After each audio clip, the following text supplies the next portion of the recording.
Welcome to this edition of Discuss with Gus. As you can see, we're in the Energy and Commerce Subcommittee room today.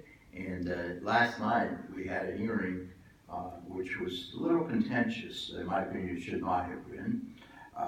And I'll go over some of the issues. But first, before I do that, I want to express my condolences to the families of the victims in the Las Vegas shooting. And we feel for you. And I know there was a family in Tarpon Springs who was there. Thank God they were not hit. But they witnessed it and understand a person standing behind them at the concert was hit. So again, we pray for the families. I wanted to let you know a little bit about what we did last night. We had a hearing at the Energy and Commerce room. Now this is the subcommittee room, so the full committee room. And it had to do with mostly health care. I had a particular bill in the Champions Act, and as a matter of fact, Tammy from Palm Harbor mentions the bill. And I'm going to go ahead and read her question, her email that she sent in to me, and I'll answer the question if that's okay. Our first letter comes from Tammy in Palm Harbor, and Tammy writes, I urge you to vote yes on the Champion Act, which will renew the Special Diabetes Program for 2 years and provide $300 million in critical funding for type 1 diabetes. And Tammy, I did vote for the bill, and we did renew the program for 2 years. I know I'm on the Diabetes Caucus. I have several family members, including myself, who have type 2 diabetes. And I visit with constituents, advocates, but also patients who have diabetes. So we're in this together, and I did vote for the bill. Included in the Champions Act was my particular piece of legislation, which I authored, to renew the community health centers. The community health centers are terrific, and again, that's part of the puzzle in fixing our healthcare system. We have over 1,400 community health centers nationwide. We have quite a few in my district, and it's really a wonderful resource. Preventative care, primary care, some have mental health care. We got to work on that a little bit. Dental care in some cases, but it's a great place to go instead of going to an emergency room. We don't turn anyone away, and we give them good, solid, quality health care. So again, if you're uninsured, they'll take you. If you're underinsured, they'll take you. If you have Medicaid or Medicare, they'll take you. And then you can pay also, and there's a sliding scale. But they do not turn anyone away. And this is a good way to get good health care. So please use the community health centers. We've got them in Pasco, Pinellas, and Hillsborough County, and they do wonderful work. So I reauthorized the program, and also I got an amendment in there to make it easier for our special community health centers that treat maybe the homeless, some of the agricultural workers as well in certain areas around the country. So it's so very important. We want to make sure that they're accessible, and again, I think that they do a wonderful job, and that's part of our healthcare solution.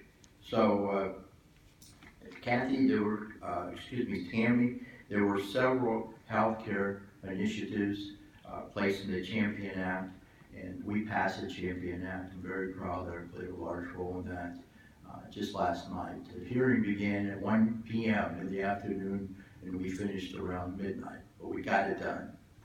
All right, next we have a letter from Jim, and Jim is in Trinity.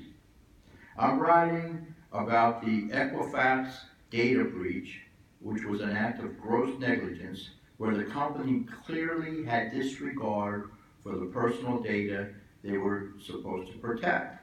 Please require companies that hold sensitive data to meet minimum security requirements and then hold them accountable if they don't.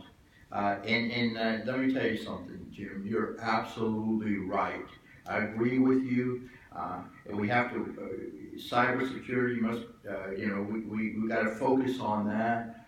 This is personal information. There was a significant breach. No excuses for Equifax.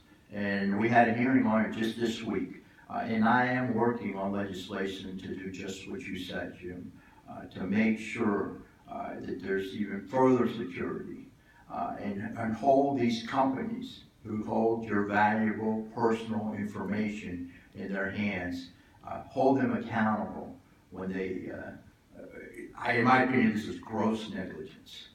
Okay, and I asked some pretty tough questions of the CEO, the former CEO who testified before us. He's no longer with the company, but he was there and the buck stops with him. He testified before my committee just this past week. All right, let's see. The next issue, and it's a letter from Susan from Tarpon Springs, and Susan writes, please pass the CHIP immediately. Okay, this is health care for children. 32 states will run out of money within 6 months, and 9 million children will lose their health insurance. Well, Tammy, I hear you read loud and clear. Just last night in that hearing that I was speaking of, the markup that lasted many hours from 1 p.m. to midnight, we passed a 2-year reauthorization of the CHIP program.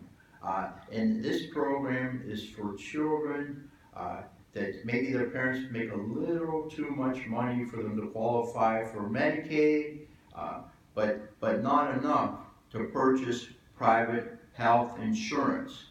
Okay, so it's vital that we pass this, and we have a program like this in Florida. Again, it's a federal state match.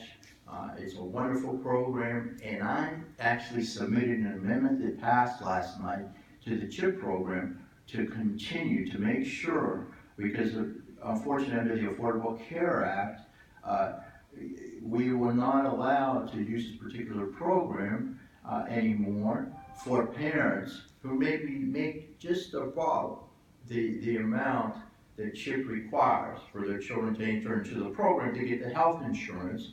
We're allowing parents in Florida, these are creative, innovative ideas. You have to think outside of the box, folks, when it comes to this. We're allowing parents in Florida to buy in to the CHIP program.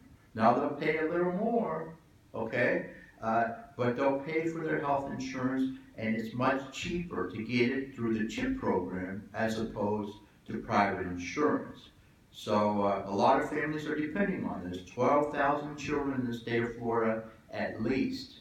They're depending on my amendment, my legislation in the past, to continue using this particular buy-in program, which is so very important.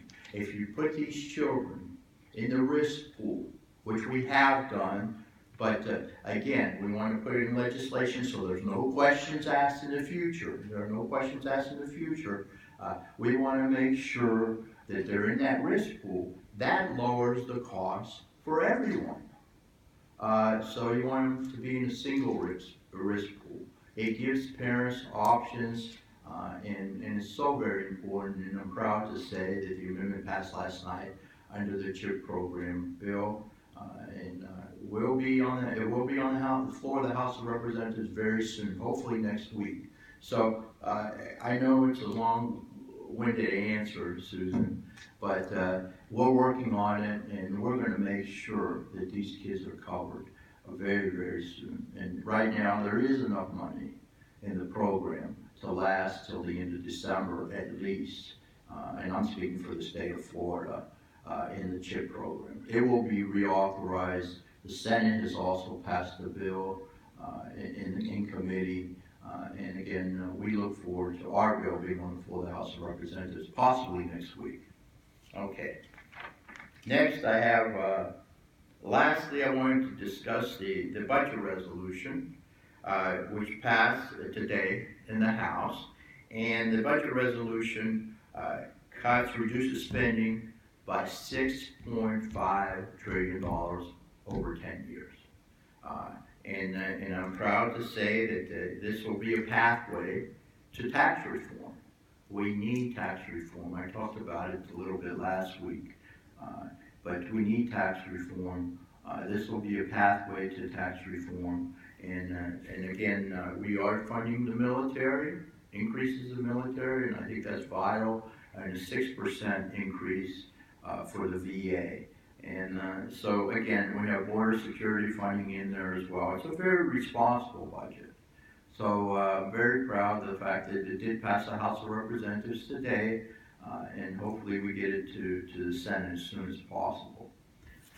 I also want to talk a little bit about the funding issue with Puerto Rico. Puerto Rico was funded under one of our bills last night. We were talking about, in this case, because we're talking about health care, Medicaid funding, expanding the Medicaid funding for Puerto Rico. And I offered an amendment as well in the committee to include the Virgin Islands. So again, at the request, and this is the way Congress should work, at the request of their elected representatives, a representative from Puerto Rico and a commissioner, they call them, from the Virgin Islands, we gave them the amount that they requested. Now next week there will be a supplemental on the floor, which will provide disaster relief, okay? It will provide disaster relief for the states affected and territories affected by the hurricane.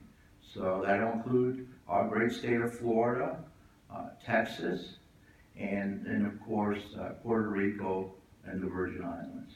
So anyway, just wanted to give you an update. I know that maybe I talk too much, but I want to give you all the facts. And we're getting good stuff done in Washington, D.C.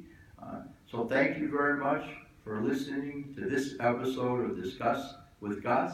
God bless you, and I'll see you next week.